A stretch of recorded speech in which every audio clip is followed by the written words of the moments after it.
ให้ลูกหลานลาวเป็นเส้นทางวันอิงให้เฮาเดินก้าวเพื่อชาติลาวคนลาวพึ่งพาอาศัยรายการความรู้ทางด้านกฎหมายออกอากาศทุกๆวันเสาร์เวลา 18:30 นาทีถึง 19 โมงจากวิทยุกระจายเสียงแขวงหัวพันโดยระบบ FM 104 เมกะเฮิรตซ์ความแรงทรง 3 กิโลวัตต์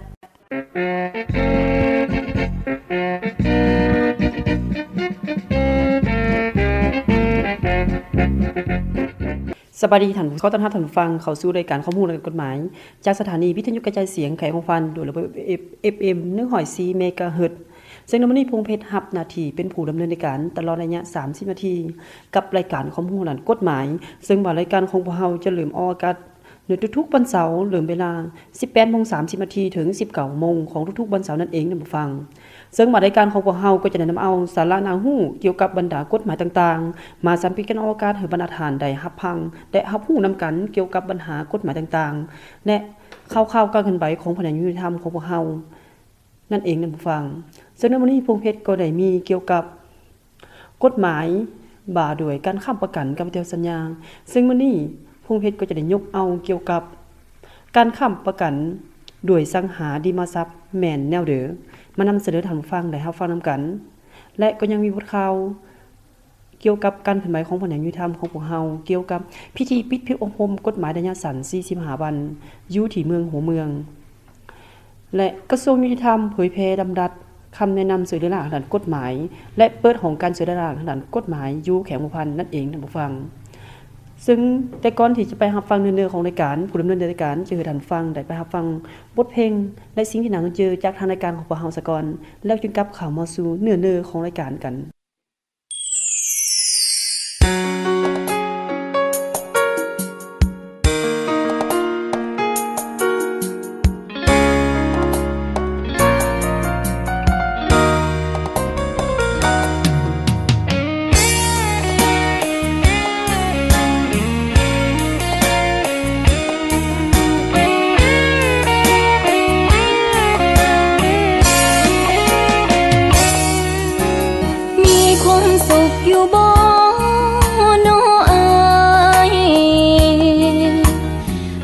คนมีเงินหลายอายมีสุขพอทักทายแบบเขินๆบังเอิญได้พอมีความสุขอยู่บ่น้องขอถามแน่บ่มีความสุขเลยเด้อน้องลาทุกเวลาห่วงหาแต่เจ้าเอาแท้จงซอกหาทางออกและบอกทางแก้มาคิดซอยอายแน่บอกทางแก้ไขทางออกที่ดีมันก็คือวิธีปล่อยวางขอเว้าดังๆวางบ่ได้คิดฮอดเจ้าหลายสิบขาหน้ามันยังสู่ขาหลังบ่ได้ไอ้มีเมียแล้วสิให้น้องเฮ็ดแนวใดเป็นเมียน้อยก็เป็นบ่ได้มันผิดเหตุของประเพณีเว้าซ้ำนี้ก็พอเนาะแฟนเก่าหลายคนแนมเบิ่งเฮาแล้วมันบ่ดีย่านเขาคิดเลียงลัดว่านัดกันอีหลีแต่ความจริงมื้อนี้พบกันด้วยความบังเอิญก่อนจากขอย่องเขินย่องอีหยังน้อว่าสู้เพิ่นคนเก่าบ่ได้ดอกนาโอ้ยจังแม่นปากหวานแท้น้อ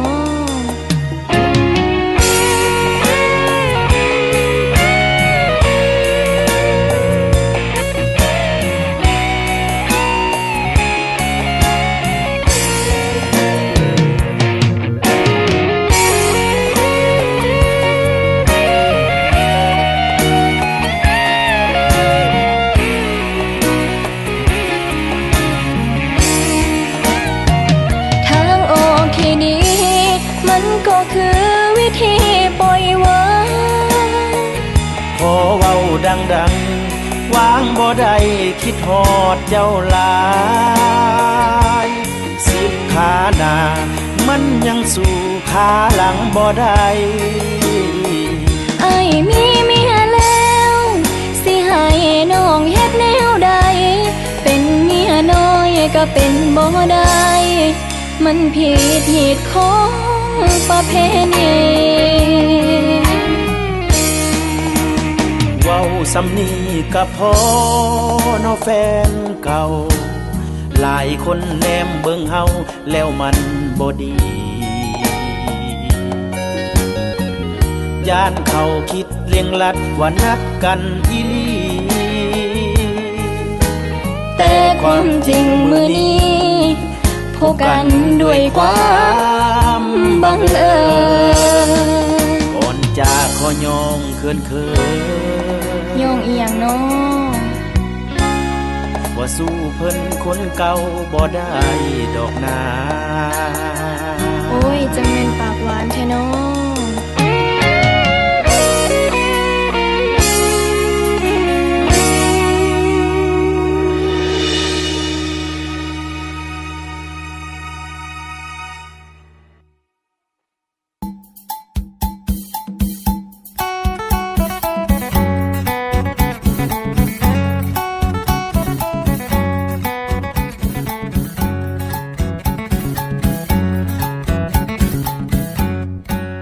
โอ้ยผูกเจอดีช่วงนี้การเงินก็บ่ดีหนี้สินก็ทวงบ่ได้บ่ฮู้จิยืนคำห้องหาภาคส่วนเด้อน้อโอ้ยสิหยังลุงเดี๋ยวนี้เฮาการแก้ไขข้อขัดแย้งทางด้านเศรษฐกิจก็เปิดบริการน่ะเด้ลุงก็ลองไปยืนคำห้องอยู่หาแม่บางทีอาจจะสวยได้แม่นวะห้องการนั้นตั้งอยู่ซื่อเลยหลานเอ้ยห้องการนั้นแม่นขัดแย้งแก้ไขข้อขัดแย้งทางด้านเศรษฐกิจที่ขึ้นกับแผนกยุติธรรมเขียงหันเด้ลุงแม่นวะผ่านมาลุงคือบ่ฮู้เลยโอ้ยเขาเปิดบริการเฮิงแล้วลุงอ้อคันสั้นลุงสิไปหาเพิ่นเบิ่งขอบเจอหลายๆเด้อหลานเด้อ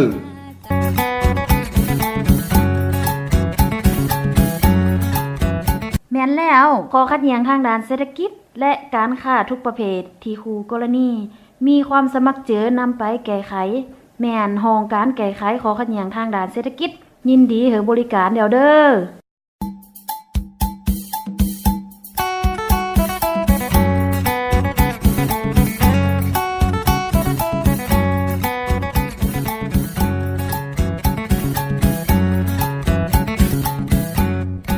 เจ้าท่านผู้ฟังที่ผ่านไปนั้นก็แม่นบทเพลงม่วนๆและสิ่งที่น่าสนใจที่ผู้ดำเนินรายการได้หยิบมาฟังมาตอนนั้นท่านผู้ฟังได้รับฟังนํกันซึ่งในระยะทำอิดนี้ผู้ดำเนินรายการจะได้ท่านผู้ฟังได้ไปรับฟังเกี่ยวกับข่าวๆการเคลื่อนไหวของแผนกยุติธรรมของพวกเฮาซะก่อนซึ่งในมื้อนี้ก็ได้มีบทข่าวที่ว่าพิธีปิดสุภโฮมกฎหมายระยะสั้น45วันสุดที่1ประจำปี2018อยู่ที่เมืองหัวเมืองในวันที่17ตุลาคม2018ผ่านมานี้ห้องการยุติธรรมเมืองหัวเมืองได้จัดพิธีปิดสุภโฮมกฎหมายระยะสั้น45วันขึ้นอยู่ที่สโมสรของเมืองโดยภายเตอกันเป็นประธานของฐานพุทธพันธ์แก้ววงไซเลขาพรรคเมืองเจ้าเมืองหัวเมืองและเป็นเกียรติของห่วมของฐานสมพรอินคาวิไดหัวหน้าแผนกยุติธรรมแขวงหัวพันและก็ยังมีบรรดาฐานหัวหน้าห้องหัวหน้าของการอมขังเมืองแขกทึกเซินคณะรับผิดชอบครูอาจารย์พร้อมโดยนักผู้อบรมเขาห่วมยางพร้อมเพียงในวิธีดังกล่าวผู้เขาห่วมก็ได้รับฟังกันสรุปรายงานสภาพโครงการเรียนการสอนกฎหมายระยะสั้น45วันสุดที่1ประจำปี2018ซึ่งท่านได้ยกให้เห็นด้านดีผลงานด้านอ่อนคงข้างได้บทเรียนที่ถอนได้จากการฝึกอบรมกฎหมายทั้งนี้ก็เพื่อเป็นการยกระดับความรู้ความสามารถด้านกฎหมายให้แก่นักฝึกอบรมที่ว่าอยู่ในบรรดาของการอมขังเมืองกรมกองทหารตำรวจสุดผู้อบรมกฎหมายระยะสั้น45วันนี้ประกอบมีนักผู้อบรมเข้าร่วมฝึกอบรมทั้งหมด32คนหญิง11คนสำหรับหลักสูตรการเรียนการสอนทั้งหมดมี18วิชา21หน่วยกิจ315ชั่วโมงและก็ฟันการเรียนการสอนผ่านการทำเรียนก็ได้เฮ็ดให้นักผู้อบรมได้รับรู้ได้เข้าใจต่อกับบรรดาเนื้อกฎหมาย นับหมื่นนับหลายขึ้นทั้งเป็นการยกระดับความรู้ความสามารถของพนักงานขั้นนำของเมืองมีความรู้ทางด้านกฎหมายเจ้าท่านผู้ฟังเนื้อพิธีฐานสมพรอินคาบิไดหัวหน้าแผนกยุติธรรมแข็งก็เหอเกียรติหมอบเบื่อยังยืนเหอแก่นักผู้อบรมจำนวน32คนยิง11คนที่ได้สำเร็จการฝึกอบรมกฎหมายระยะสั้น45วันท่านก็ยังเลยเหอเกียรติโอลมตื่มอีกซึ่งก่อนอื่นก็ขอแสดงความหย่องยอสมเสยต่อกับคณะรับผิดชอบครูอาจารย์ที่ได้เอาใจเซอในการนำพาค้นคว้าสิทธิสอนทางภาคทฤษฎีได้ภาคปฏิบัติตัวจริงสำหรับนักผู้อบรมก็ได้เอาใจเซอในการศึกษาค้นคว้าหำเฮียนตลอดระยะ45วันจนได้รับผลสำเร็จอย่างจบงามภายหลังที่ได้สำเร็จการฝึกอบรมในครั้งนี้แล้วก็กลับเข้าสู่กรมของการกรมกองของตนต้องนำเอาบทเรียนความรู้ความสามารถด้านกฎหมายไปจัดตั้งปฏิบัติและพันขยายเขาเนินหน้าที่เบียงานอยู่ภายในของการและกรมกองของตนได้รับผลดีและมีประสิทธิผลดีขึ้นเรื่อยๆเจ้าท่านฟังอันนั้นก็แม่นพิธีปิดสุดผู้อบรมกฎหมายระยะสั้น45วันสุดที่1ประจำปี2018อยู่ที่เมืองหัวเมืองมื้อนี้เข้ามาสืบต่อบทข่าวกระทรวงยุติธรรมเผยแพร่ลำดับคำแนะนำการช่วยเหลือทางด้านกฎหมายและเปิดของการช่วยเหลือทางด้านกฎหมายพิธีเผยแพร่และเปิดของการช่วยเหลือทางด้านกฎหมายได้จัดขึ้นในตอนเช้าของวันที่19ตุลาคมนี้อยู่ที่ห้องประชุมของห้องว่าการปกครองแขวงหัวพันโดยการเข้าร่วมของฐานพันทองเพชรไสสมพันธ์คณะประจำพรรคแขวงห้องเจ้าแขวงหัวพันมีฐานบุญสวัสดิ์บุปผาห้องรัฐมนตรีกระทรวงยุติธรรมมีบรรดาฐานหัวหน้าห้องหัวหน้าแผนกการเลขาคณะพรรคกุมบานนายบ้าน12หมู่บ้านเทศบาลเขาห่วมรับฟังนำสำหรับเอกสารที่นำมาเผยแพร่ในครั้งนี้แม้นมีลำดับเด็กที่77ลงวันที่28กุมภาพันธ์2018ว่าโดยการช่วยเหลือทางด้านกฎหมายคำแนะนำเลขที่1077ลงวันที่3กันยายน2018ของรัฐมนตรีกระทรวงยุติธรรมเกี่ยวกับการจัดตั้งปฏิบัติว่าโดยการช่วยเหลือทางด้านกฎหมายเนื้อพิธีฐานวิกรบุญวิไลห้องหัวหน้ากรมส่งเสริมระบบยุติธรรมได้เสนอจุดประสงค์ของการลงเผยแพร่ลำดับคำแนะนำในครั้งนี้ว่าแม่นเพื่อเป็นการกำหนดหลักการระเบียบการติดตามกฎกาเบียงานช่วยเหลือทางด้านกฎหมายเพื่อให้ทุกคนสามารถเข้าถึงกฎหมายและแนเซอร์ปกป้องสิทธิและผลประโยชน์อันชอบธรรมมีความเสมอภาคของพลเมืองการบริการทางด้านกฎหมายโดยบ่เสียค่าแก่ผู้ทุกข์ยากผู้ด้อยโอกาสคนพิการแม่หญิงและเด็กน้อยผู้ที่ถูกเคราะห์ร้ายจากการเสื่อข้อมูลแห่งผู้ถูกเคราะห์ร้ายจากการฆ่ามนุษย์และทานยังในเน้นหนักตึมเพื่อเฮ็ดให้การจัดตั้งปฏิบัติดำรัสของรัฐบาลและคำแนะนำของกระทรวงยุติธรรมให้ปรากฏผลเป็นจริงมีจุดสูงทึกทิศทางมีประสิทธิผลและมีความเป็นเอกภาพสูงนั่นกระทรวงยุติธรรมบรรดากรมศูนย์แก้ไขข้อขัดแย้งทางด้านเศรษฐกิจสถาบันยุติธรรมแห่งชาติแผนกยุติธรรมแขวงเมืองสภาทนายความต้องบริการทางด้านกฎหมายให้แก่ประชาชนก็คือสังคมอย่างเท่าเทียมกันพร้อมกันนั้นแผนกยุติธรรมแขวงหัวพันก็ได้เปิดของการช่วยเหลือทางด้านกฎหมายอย่างเป็นทางการเป็นเกียรติเปิดปลายของการช่วยเหลือทางด้านกฎหมายโดยแม่นฐานห้องรัฐมนตรีกระทรวงยุติธรรมและฐานห้องเจ้าแขวงหัวพันโดยมีบรรดาฐานหัวหน้าห้องหัวหน้าแผนกการออมข้างแข็งและปักส่วนที่เกี่ยวข้องเข้าร่วมเป็นสักขีพยานนำเจ้าท่านฟังอันนั้นก็แม่นข่าวการเคลื่อนไหวของแผนกยุติธรรมที่ผู้ดำเนินรายการได้หยิบมาฟังมาตอนทางฟังได้รับฟังนำกันซึ่งจะกล่าวข่าวสู่ในยามที่2นี้ผู้ดำเนินรายการจะให้ท่านฟังและไปพักผ่อนรับฟังบทเพลงจากทางรายการและสิ่งที่น่าสนใจจากทางรายการของพวกเฮาซะก่อนแล้วจึงกลับเข้ามาสู่ในระยะที่2ของรายการในระยะเกี่ยวกับการที่ได้นำเอาบางปัญหาเกี่ยวกับกฎหมายมานำเสนอท่านฟังได้รับฟังนำกันนั่นเองท่านผู้ฟังวันนี้ท่านผู้ฟังไปรับฟังบทเพลงกันสากล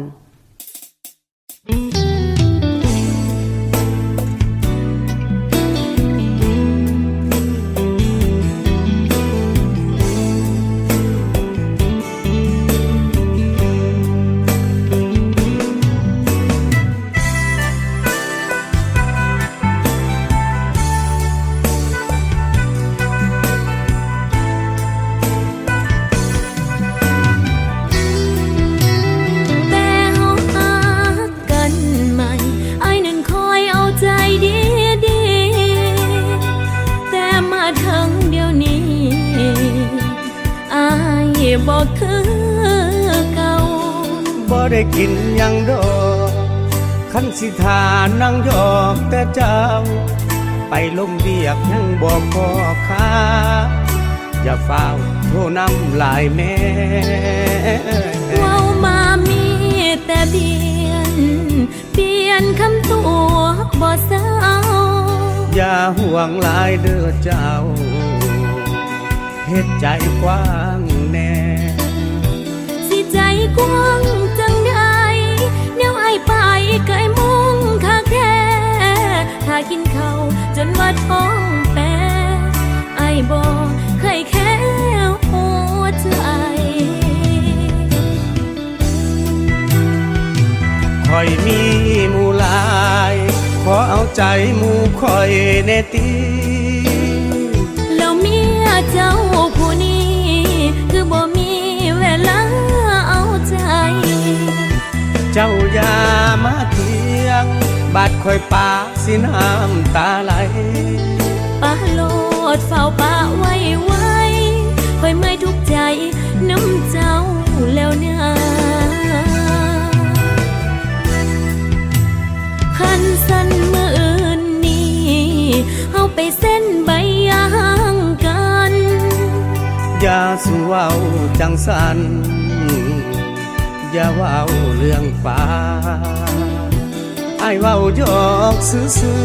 ๆเจ้าอย่าได้ป่าอ้ายเด้อล่ะ เถียงเมียบ่คือเถียงนาคันเจ้าเอาท่าคอยป้าแท้ใด คันเจ้าป่าค่อยสิอยู่น้ำไผ คันสั้นจำไว้ไอ้ยาเถียงเมียจำไว้เด้อแต่นี้ต่อไปห้ามขึ้นเสียงกับเมียห้ามเถียงเมีย เจ้าแต่ขอขึ้นแนวอื่นได้บ่ ขึ้นเอียงละขึ้นแนวอื่นน่ะ กาขึ้นเทิงเพื่อนเอาเงินให้เจ้านับนี่แหละเมียเอ้ย เอาข้าสั้นขึ้นก็ขึ้น เฮ้ยว่าเรื่องเงินนี่ไว้ปัญญังเมียไป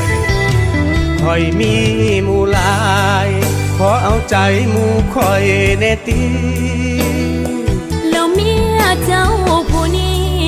คือบ่มีเวลาเอาใจ เจ้าอย่ามาเถียงบาดคอยปากสิน้ำตาไหล ป้าโลดเฝ้าป้าไว้ไว้คอยเมื่อยทุกใจน้ำเจ้าแล้วนะคันสั้นมืออื่นนี้เอาไปเส้นใบยางกัน อย่าสู้เว้าจังสันอย่าเว้าเรื่องป่าไอ้เว้าหยอกซื่อๆเจ้าอย่าได้ป่าอ้ายเด้อล่ะ เถียงเมียบ่คือเถียงนาคันเจ้าเอาท่าคอยป้าแท้ใด คันเจ้าป่าค่อยสิอยู่น้ำไผ คันสั้นจำไว้ไอ้ยาเถียงเมีย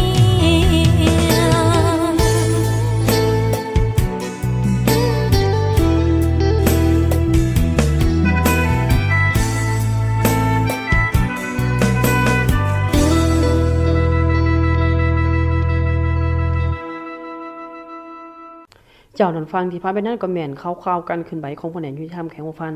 ซึ่งกับเข้ามาสู่ในระยะที่2นี้ผู้ดำเนินรายการจะให้ท่านฟังได้ไปรับรู้เกี่ยวกับกฎหมายบ่ด้วยการค้ำประกัน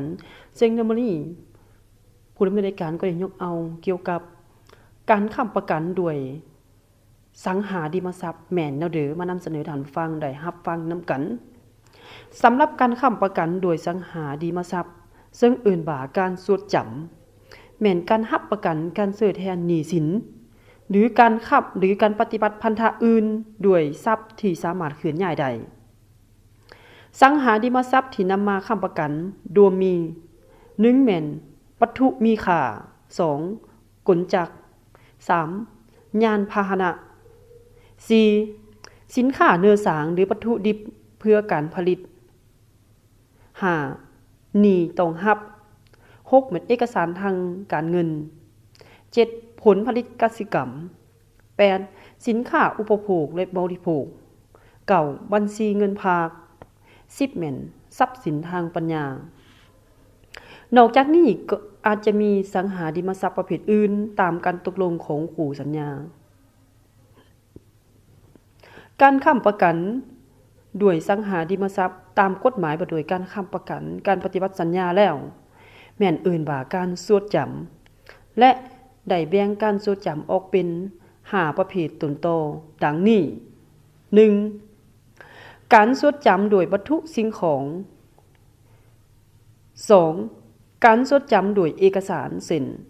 เอกสารอย่างยืนกรรมสิทธิ์เบอร์หุ้นกู้พันธบัตร 3. การสวดจำโดยสินค้าเนื้อสางตามมาตรา7กฎหมายบ่โดยการค้ำประกันการปฏิบัติสัญญา 4. การสวดจำโดยทรัพย์สินที่บ่มีตัวตนเช่นหุ้นในบริษัททรัพย์สินทางปัญญาเงินฝากธนาคารสิทธิตามสัญญาสิทธิในการรับทรัพย์สินหรือวัตถุสิ่งของการอนุญาตการรับรองหรือสิทธิในการดำเนินธุรกิจเดือนหนึ่งมาตราเก่ากฎหมายเอาโดยการค้ำประกันการปฏิบัติสัญญา 5. การจดจำโดยทรัพย์สินหรือมรรคผลของโครงการหรือกิจการเดือนหนึ่งที่รับประกันว่าจะเกิดขึ้นอย่างแน่นอนในอนาคตเจ้าดันฟังที่พาไปนั่นก็แม่นเกี่ยวกับการจดจำด้วยสังหาริมทรัพย์แม่นแนวเด้อมานำเสนอท่านผู้ฟังได้รับฟังนำกันบางบาท่านฟังก็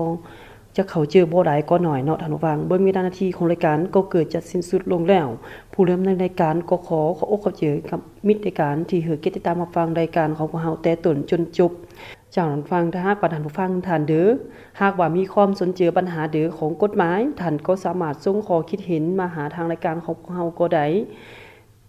หรือสามารถเข้ามาผู้ฟันโดยกงก็ได้ที่แผนกยุติธรรมแขวงผู้ฟันหรือท่านสามารถโทรมาที่ตั้งโต๊ะ064-312-386ตามมงราชการซึ่งในมื้อนี้ผู้ดำเนินรายการพร้อมด้วยสร้างควบคุมเสียงก็ขอลาท่านผู้ฟังไปก่อนพบกันมื้อในวันเสาร์หน้าสำหรับมื้อนี้ขอกล่าวคำว่าสบายดี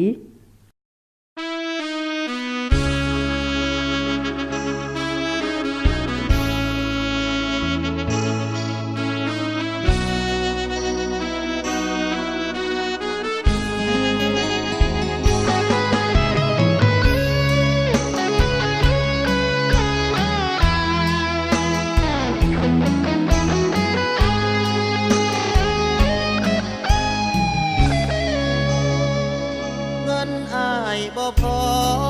ขี่2ล้อไปก่อนเด้อล่ะเมื่อใดอายมีเงินตาจะพาน้องขี่รถใหญ่ตอนนี้ยังจนหน้ามนต้องทนซ่อนท้ายบ่นั่งบ่นุ่งปานใดให้ทนไปซะได้เงินคำปัญหาสำคัญปัจจุบันไอ้นั้นเงินเธอยานหาเขาเจอ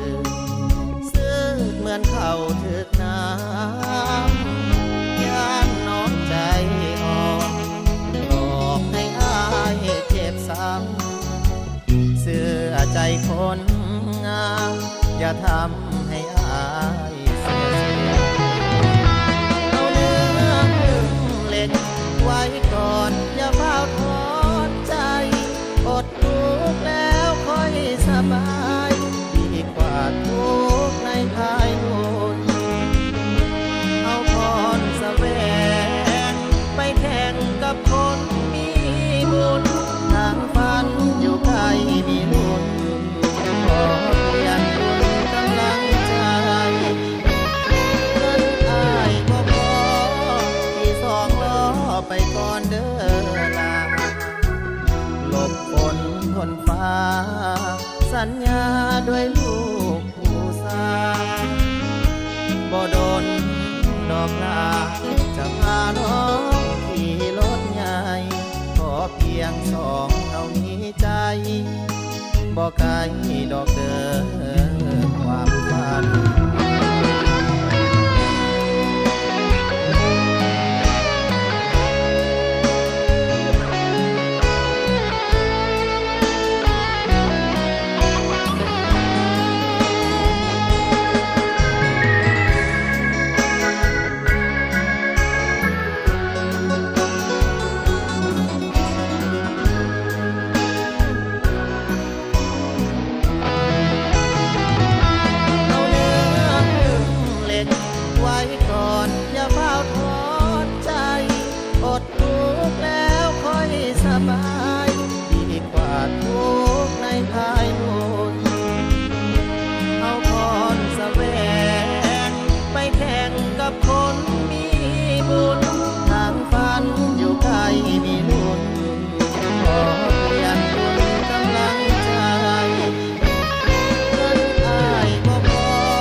สัญญาด้วยลูกผู้สาบ่โดนดอกลาจะพาน้องขี่รถใหญ่ขอเพียงสองเรามีใจบ่ไกลดอกเด้อความฝัน